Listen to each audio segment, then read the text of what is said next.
करते हैं। हम लोग का जो चैप्टर 3 चल रहा था उसका हम लोग ने कॉन्सेप्ट देखा था, कल ग्राफिकल वाले क्वेश्चंस देखे थे। आज हम लोग देखेंगे इसका नेक्स्ट क्वेश्चन देखेंगे, क्वेश्चन नंबर 2 देखेंगे चैप्टर 3 से NCERT. On comparing the ratio, यहाँ पर हमारे पास दिया गया on comparing the ratio a1/a2 b1/b2 c1/c2 find weather the lines representing the following pair of linear equation intersect at a point are parallel और coincident। ये हमें बताना है तीनों में कौन सी पैरेलल होगी, कौन सी इंटरसेक्टिंग लाइंस होंगी और कौन सी कोइंसिडेंट लाइंस होंगी। कल हम लोग ने देखा था कि टेबल से हमें पता लगाया था कि कौन कौन सी कंडीशन पे हमारी जो है इंटरसेक्टिंग पैरेलल और कोइंसिडेंट लाइंस होंगी। तो हम लोग एक बार फिर से देख लेते हैं, ठीक है। हमारे पास सबसे पहले क्या आ जाएगा, सबसे पहले आ जाएगा a1/a2 does not equal to b1/b2। अगर हमारे पास ये रहता है, ठीक है, ये कंडीशन रहती है तो इससे हमें पता चलता है कि लाइनें कैसी हैं, इंटरसेक्टिंग है, ठीक है। लाइनें कैसी हो जाएंगी, इंटरसेक्टिंग हो जाएंगी। इसके बाद सेकंड कंडीशन हम लोग ने कल पढ़ी थी, a1/a2 is equals to b1/b2 is not equal to c1/c2, ठीक है। ये हमारे पास क्या था, ये हमारे पास पैरेलल लाइन की कंडीशन थी।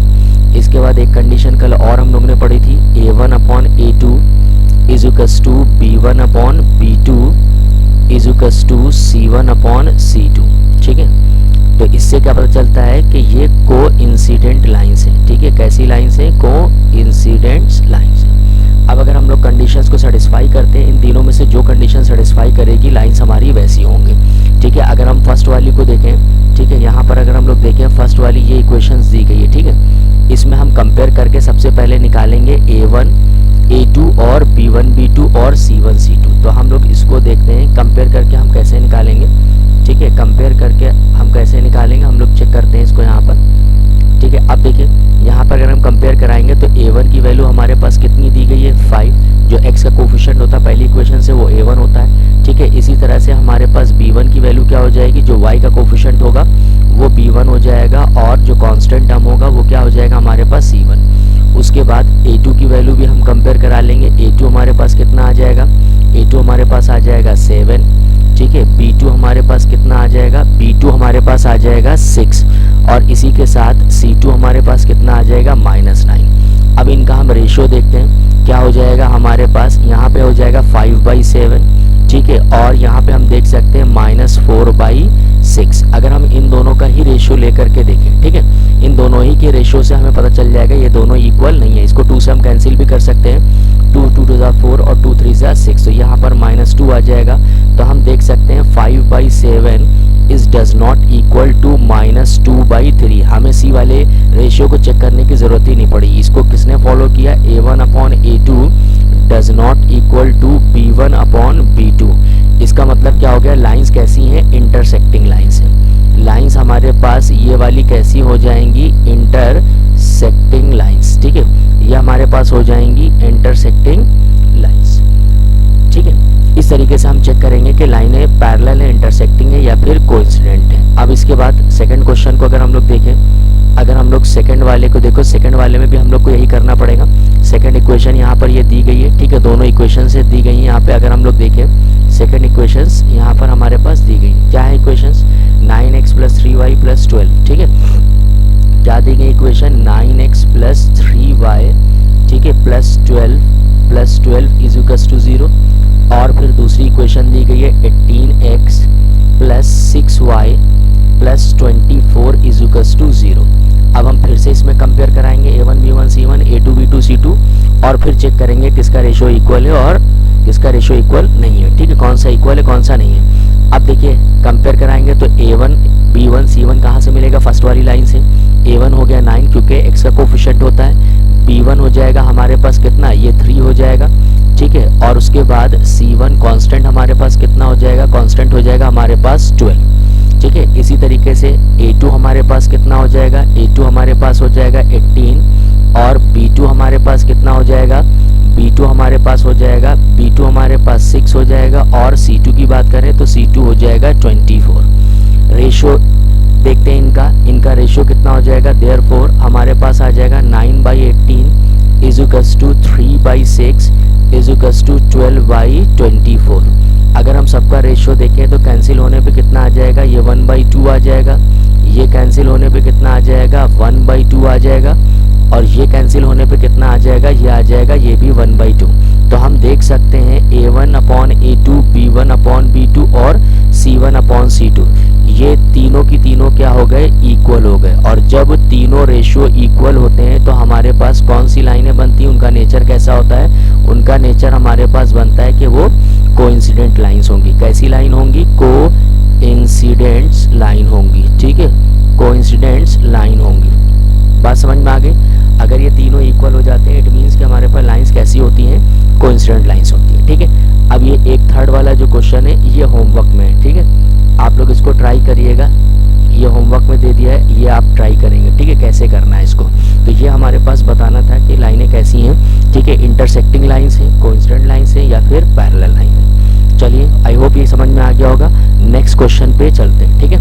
नेक्स्ट क्वेश्चन हमारे पास क्या है, ये अब इसमें बताना है कंसिस्टेंसी और इनकंसिस्टेंसी। सेम कंडीशन का इस्तेमाल करके हम लोग पता लगाएंगे कि कंसिस्टेंस किस पे होता है और इनकंसिस्टेंट किस पे होता है। अच्छा फिर से चलते हैं, इनको देख लेते हैं तीनों इक्वेशंस को।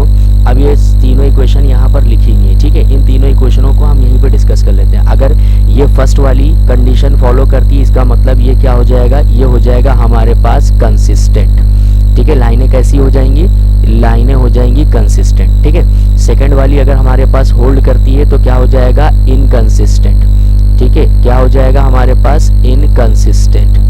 उसके बाद अगर हमारे पास ये थर्ड वाली कंडीशन होल्ड करती है तो क्या हो जाएगा हमारे पास, कंसिस्टेंट हो जाएगा, ठीक है। अब इन्हीं कंडीशन की मदद से हम क्या करेंगे, पता लगाएंगे जो ये इक्वेशनें दी गई हैं, ठीक है, ये कंसिस्टेंट है या इनकंसिस्टेंट है। ये जो लाइन दी गई ये हम पता लगाएंगे कि ये कंसिस्टेंट है या फिर इनकंसिस्टेंट है। चलिए आइए फर्स्ट वाले को हम चेक करते हैं, ठीक है, फिर से हम कंपेयर कराएंगे तो हमें क्या मिलेगा, फर्स्ट वाली इक्वेशन से A1 B1 C1 और सेकंड वाली इक्वेशन से हमको क्या मिलेगा, A2 B2 C2। अगर हम इसको देखें तो फर्स्ट वाली इक्वेशन से हमें A1 B1 C1 और सेकंड वाली से A2 B2 C2 मिलेगा। ये वाली इक्वेशन में अगर हम लोग देखेंगे, ठीक है, तो हमें क्या मिलेगा, A1 कितना मिल जाएगा, A1 मिल जाएगा हमारे पास 1, x का कोफिशिएंट, B1 हमें कितना मिल जाएगा, वो भी 1, y का कोफिशिएंट, और C1 हमें कितना मिल जाएगा, हमें मिल जाएगा -5, ठीक है, अकॉर्डिंग टू स्टैंडर्ड इक्वेशन। उसके बाद A2 की वैल्यू अगर हम लोग देखें -5 इसलिए मिल गया कि इक्वल टू 0 है, क्योंकि हमारे पास जो स्टैंडर्ड इक्वेशन होती है वो क्या होती है, A1x plus B1y plus C1 is equals to 0। जब आप इससे कंपेयर कराएंगे तो C1 की वैल्यू क्या मिलेगी, -5। अब A2 की वैल्यू देख लेते हैं, A2 की वैल्यू 2 हो जाएगी, ठीक है, B2 की वैल्यू हमारे पास वो भी 2 हो जाएगी और C2 की वैल्यू हो जाएगी -10, ठीक है।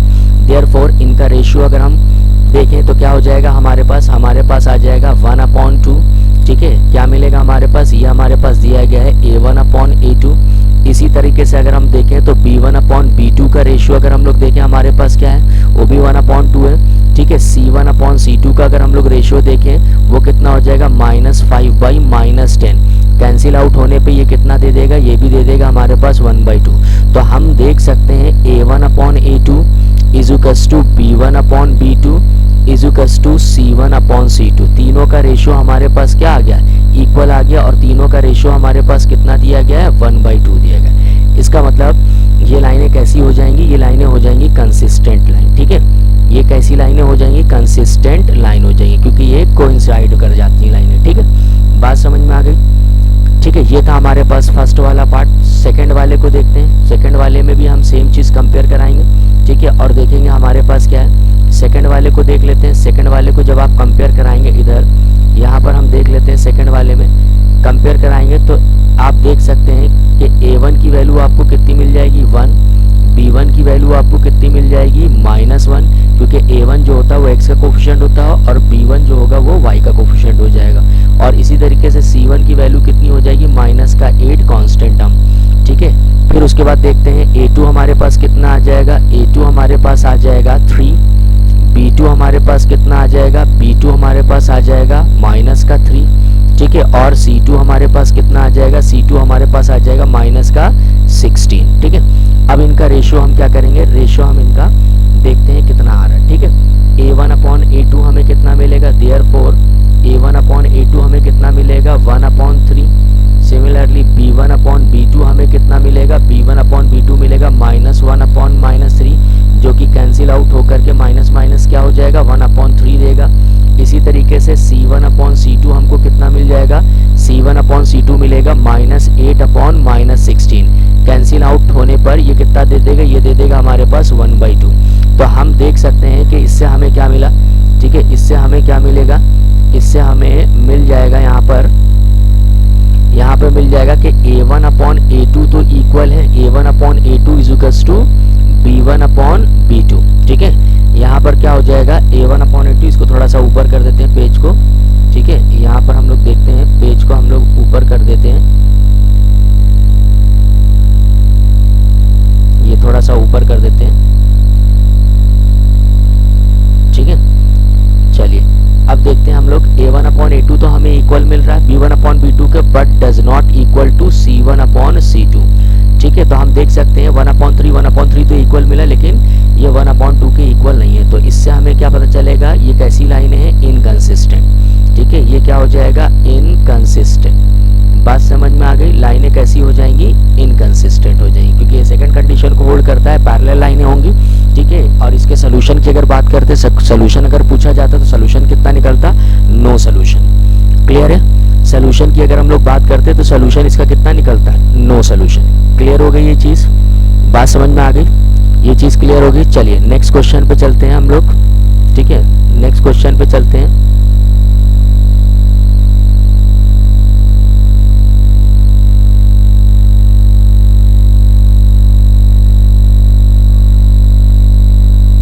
नेक्स्ट क्वेश्चन पे चलते हैं और हम लोग देखते हैं कि हमारे पास कितना आएगा। ठीक है, सेकंड वाला क्वेश्चन अगर हम लोग देखें, ठीक है, सेकंड वाले क्वेश्चन में ये था। थर्ड क्वेश्चन देखते हैं हम लोग, थर्ड क्वेश्चन हमारे पास ये है।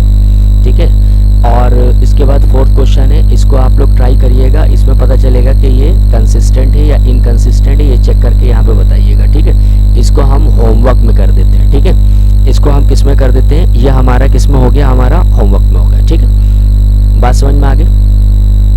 अब चलते हैं नेक्स्ट क्वेश्चन पे चलते हैं। नेक्स्ट क्वेश्चन हमारे पास क्या है, नेक्स्ट क्वेश्चन हमारे पास ये, solve the following pair of linear equation by substitution method. तो अभी हम इसको देखते हैं कि हमारे पास सब्स्टिट्यूशन मेथड से कैसे ये सॉल्व होगा। ठीक है,